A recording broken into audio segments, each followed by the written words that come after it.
With the recent release of Dead Island 2 coming out after being in development hell for almost 10 years and it now being widely regarded as a massive pile of stinky poopy on the bottom of anyone's shoe who was unfortunate enough to have bought it, I've decided to take us all back 12 years to the original and the best Dead Island game. What's up you cretins, it's Cobb and welcome to the video. I was 10 years old when this game came out and I absolutely loved it, and I still love it to this day. But anyways, let's get into the video. I choose the attractive Asian lady as my character because now I can finally live out my fantasy of being a small and slim attractive Asian woman and not a slightly overweight alcoholic Australian man. I wake up after a massive night on the beers and find the hotel deserted. I walk into the next room and find these two poor buggers lying dead on the floor. So naturally, as any sane person would, I start ransacking all of their shit without even knowing that there's a zombie apocalypse happening. I keep doing this with everyone's stuff down the hallway because if no one's around to stop me, then it means that I now legally own it. I stumble out onto the world's largest balcony and watch as two people fall to their death. I should definitely be calling the authorities now, but instead I'm going to jump down into the average third world country elevator and watch as we reach Mark 1 falling down this elevator shaft. And we somehow survive as it suddenly stops. A suspicious camera talks to us and explains what we need to do. We hop out and keep looting with no signs of an injury from that massive fall slowing us down. We walk inside when some infected spot us, forcing us to run in the other direction, and we somehow outrun these ferocious zombies with our high heels still on with the goofiest looking run in the world. Damn, in high heels? Look at that run!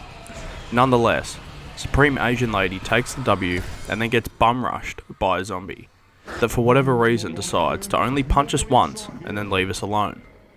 We wake up to some random dude nearly caving our head in, and when we get up, everyone is in full panic mode, but I'm not concerned. I immediately find a Red Bull sitting on a shelf and steal it. We get yelled at by a random lady for not helping this random guy named Cinnamon who's fighting the zombies outside. His name is too close to the word cinnamon, so that's what I'm going to refer to him as from now on. We decide to head out there because our lady cock is bigger than all the men and women in this building. If she's so concerned with Cinnamon's well-being, why doesn't she head out there? We go outside and immediately get dropped, in which we retaliate with by absolutely destroying the walkers. If all it takes is a whack to the head with a paddle, then the zombies aren't much of a threat. How did they take over an entire island while simultaneously being susceptible to death by tickling? Unacceptable game logic. We save Cinnamon, and he returns the favour by throwing a knife at our head. Thanks, Cinnamon. We head back inside, and the voice through the camera is back, and explaining that he can help us and this group leave the island. But we have to get to his location first. We also learn that Cinnamon has a crazy Mike Tyson-esque face tat, and now I'm scared of him, so I will be referring to him as his real name from now on, as to not receive a punch to the throat. Cinnamon tells us that we need to get his access key for the lifeguard tower, which we will be inhabiting after clearing it out. We now have free roam of the island, and start heading up through the swimming pools and towards his bungalow. The zombies are incredibly inefficient at killing anything, so I let one of them know that I am the most feared creature on this island by kicking her into the pool after she's already been destroyed by my firm metal pipe. You never bring fists to a pipe fight, you absolute degenerate. I find this guy and throw my pipe at him, and then notice all of the darts on the ground that he was smoking. What an absolute trooper. I keep heading up and find this guy sitting in the pool. He seems incredibly upset, so I have a good chat to him. He explains that he just game ended his entire family. Poor bloke. I offer my condolences by turning his brother into a massive nugget. L plus ratio plus skill issue, bozo. After that traumatic experience, I head inside the bungalow to find Cinnamon's access card. After heading back outside, I find these very cool slides, and with the mind of a mentally challenged 7-year-old, you know I fucking climbed up that hoe. Only to be completely disappointed by the lack of slide physics. Do better, game. I head back to Cinnamon, and now he wants us to head to the lifeguard tower to clear it out, so that the survivors can move up there instead of the death box that they are currently in. On the way there, I find this dude that is surrounded by zombies in his truck. I take care of a few of them, and then watch as old mate sits there and refuses to move a single muscle as he screams. He must be in shock. I try and throw my weapon at this zombie from 2 feet away and miss completely. I have no clue how that happened, but I end up smacking it to death anyway. So it's no wonkers. He hops out and takes us to a store to show us that we can repair and upgrade our weapons and also create new ones. Very cool, mate. Thanks for the tip. We keep heading up and encounter our first infected, which definitely didn't leave a long dark brown log in my pants. The screams they make are terrifying. Oh my god! And I'm surprised that little 10-year-old Cobb was able to play this game without crying and having nightmares for the next 3 months after a session. Good job, me. You grew up to be a complete and utter pussy. We find the lifeguard tower, and as expected, it's completely overrun. But luckily, my character is so overpowered and just walks through them like they aren't even there. We open up the lifeguard tower and we are introduced to Big Man McGee. Not to be confused with Big Dude McGee from Dying Light. And he's about to tear us a new one. He's bigger and stronger than the average zombie, but has even less brain cells. And with my high heels being my most manoeuvrable shoes, I'm about to outmaneuver him with ease. He drops like a sack of shit, and I head inside to continue filling the zombies with dread, as the waves of them cannot compete with the wrath of a 5'2" underweight Asian girl. I walk through there like I own the joint, and end up calling Cinemoy and letting them know that without me, they'd all be fucked. Because if they had have stayed in their shack made of sticks and tree bark, they almost certainly wouldn't have made it one more night. Cinemoy and the gang show up, but the work isn't done yet. The people around the tower need help. And this is where we find Hank.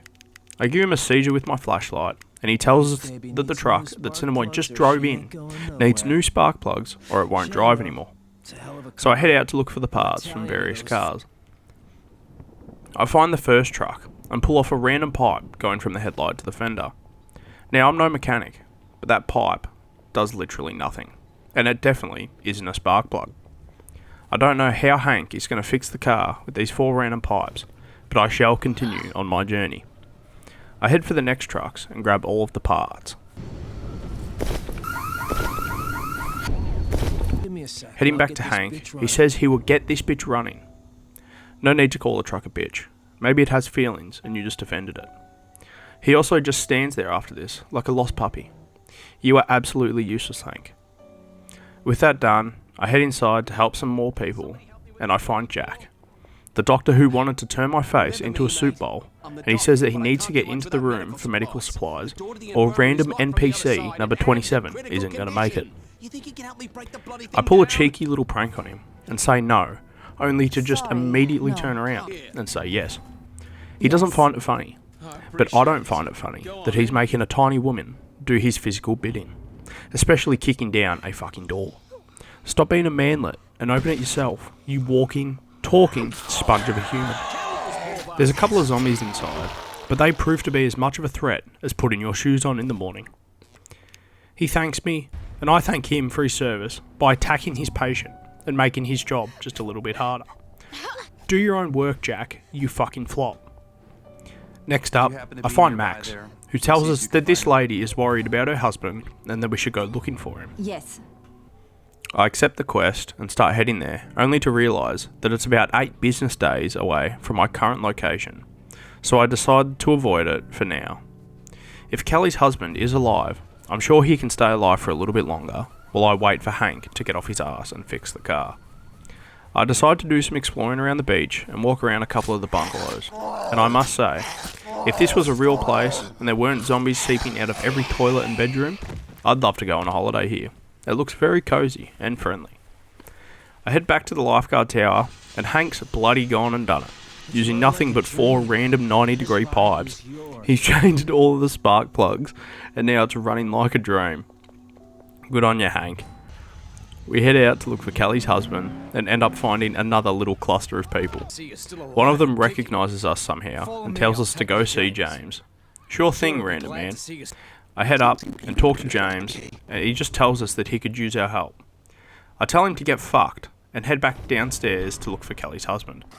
I fight my way through the hordes of zombies on this catwalk, only to come to what looks like a man-made blockade. I head on over and find a cabin that's full of people. It looks like they're having a great time. And behind this door, I find Kelly's husband. He's getting hella hose, and he wants me to tell Kelly that he's dead. He sounds like a very nice guy. Good on him. I take all of his money, which is $40, and find this guy in the toilet, who definitely looks like he's going through it. So I flash him with my torch, just to see if he's alive, and I don't really get much out of him. I start making my way back to Kelly, and end up ditching the car and going the long way. On the way there, I find this dude who was clearly jamming out on stage as the zombie apocalypse started. Lucky for him, small Asian lady is here to save the day. I take care of the zombies, and he gives us a massive $40 as well. With this kind of money I'm pulling in, I'll be rich by the time I get off the island. I get back to the lifeguard tower, and luckily, the car's just respawned there, and he's sitting there for my use. I get back to Max, and just straight up lie to him, and he thanks us for the help with a very cool machete. I'm a terrible person, and it's hilarious. But that's where I'm going to end this episode. I hope you enjoyed the video, and if you did, make sure to like, comment what you enjoyed, and subscribe to see more content from yours truly. Until next time, take care.